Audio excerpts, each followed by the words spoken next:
adat dan tradisi Melayu. Adat dan tradisi telah menjadi warisan turun-temurun daripada nenek moyang kita. Kita sebagai orang Melayu terdapat banyak adat dan tradisi yang kita belajar. Oleh itu, dalam video kali ini, saya Farid Daniel bin Makno, pelajar PPSMP Sejarah. Saya akan membentangkan silat seni membentangkan diri, makanan tradisional kita orang Melayu dan juga perkahwinan. Saksikan.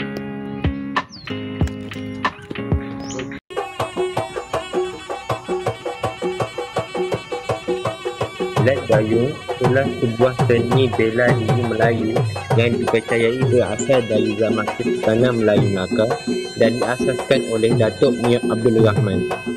Ia merupakan salah satu pertubuhan silat terbesar di Malaysia dengan cawangan di seluruh negara dan dunia. Silat ini menekan disiplin, seni dan keagamaan dengan simbol seperti naga, harimau dan bulan bintang yang juga mewakili kekuatan, keberanian serta pegangan kepada agama Islam. Dari segi falsafah dan prinsip, silat juga telah menjadikan Islam sebagai teras dan panduan hidup. Dari segi disiplin, silat telah menekankan kesopanan, ketatatertiban dan kesetiaan. Silat juga telah menggabungkan elemen seni dan tarian, terutamanya untuk persembahan kebudayaan. Bukan itu sahaja, silat juga telah menerapkan keseluruhan kerjasama dan perpaduan yang dilambangkan dalam slogan semangat setia kawan gayung seperti sejalan, sedarah, sedaging dan sepadu.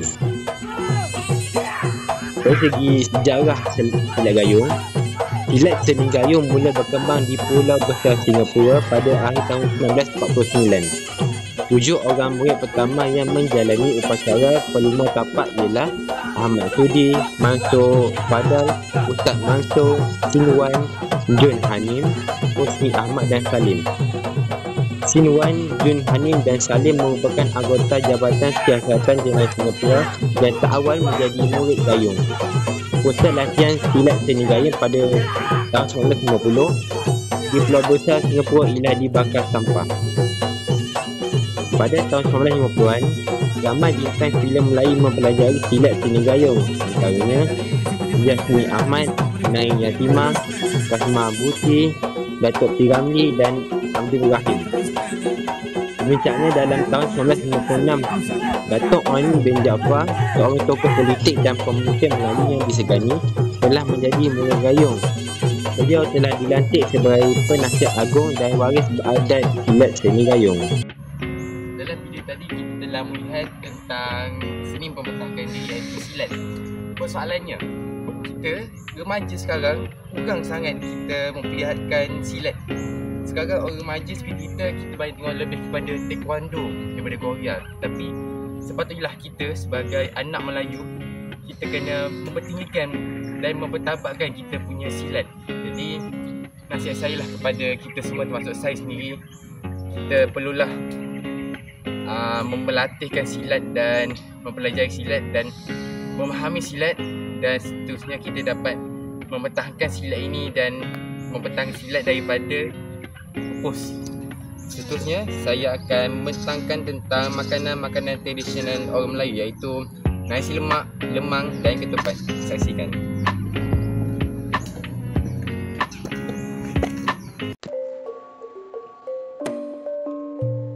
According to the Malaysian Adults Nutrition Survey, nasi lemak is known to be Malaysians' Nasi lemak ialah hidangan kebangsaan Malaysia yang terdiri daripada nasi yang dimasak dengan santan dan daun pandan, disajikan bersama sambal, ikan bilis goreng, kacang tanah goreng dan telur rebus. Ia merupakan hidangan sarapan tradisional yang popular di Malaysia, Singapura dan selatan Thailand, walaupun ia boleh dinikmati pada bila-bila masa. Antara bahan utama pada nasi lemak ni ialah nasi dimasak dengan santan dan daun pandan hingga beraroma, sambal, pes pedas yang dibuat daripada cili kering, bawang, belacan dan bahan perasa lainnya.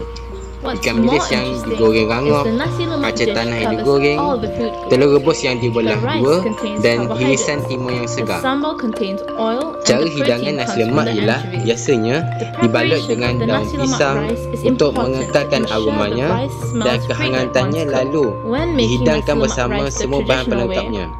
rice, Ia some juga water, boleh disajikan di salt, atas pinggan pandan dengan leaves, semua bahan ginger, disusun di onion, sekeliling and nasi. most importantly, the coconut Walaupun milk nasi lemak needs to be tradisional prepared biasanya before cooking menggunakan the nasi rice. putih, Moving on nasi with the perang juga sambal, boleh which makes digunakan. this dish iconic.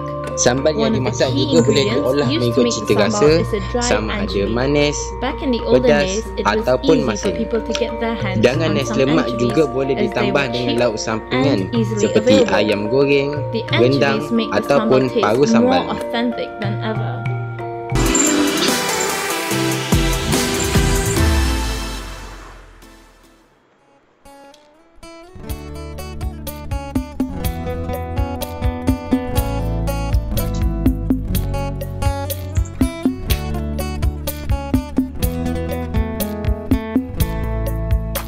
Lemang ialah makanan tradisional Melayu yang diperbuat daripada beras pulut, santan dan garam yang dimasak dalam buluh yang dilapisi daun pisang dan dibakar di atas api.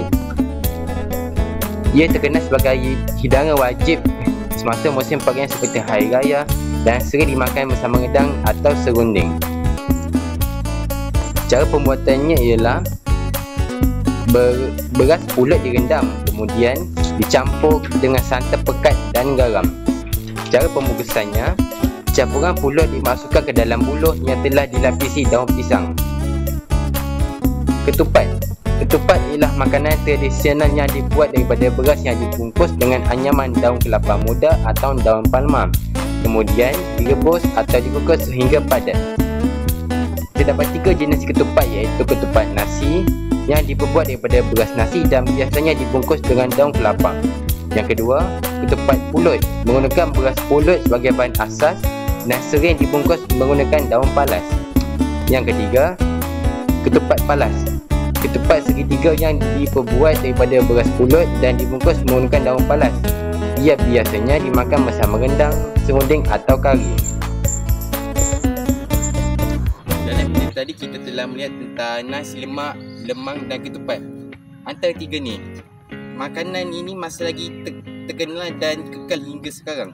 Seperti saya sendiri, saya pun telah makan nasi lemak sehingga hari ini. Tidak orang kata apa, dia tidak pupus dan masih lagi diamalkan dan dimakan. Jadi kita seeloknya makan dan orang kata apa, menghargailah makanan ni. Sebab nenek moyang kita dulu telah makan dan kekalkan sehingga hari ini. Dan bukan saja kaum Melayu yang makan nasi lemak, tapi semua kaum. Jadi boleh katakan nasi lemak ni simbolik untuk menyatukan semua kaum dalam satu Malaysia. Kemudian kita ada ketupat dan lemang yang semestinya telah wujud dan famous kat dalam kita punya perayaan iaitu Hari Raya. Jadi makanan-makanan di sini sebenarnya sedap, ringkas, tetapi ramai orang yang kata apa, tidak menghargai dan tidak makan. Jadi sebenarnya kita sebagai kaum Melayu sendiri, kita makan sebagai tunjuk kita kepada moyang kita pada dahulu, sebagai tanda bersyukur dan kita hargainya. Seterusnya kita akan melihat kepada perkahwinan iaitu berinai. Saksikan.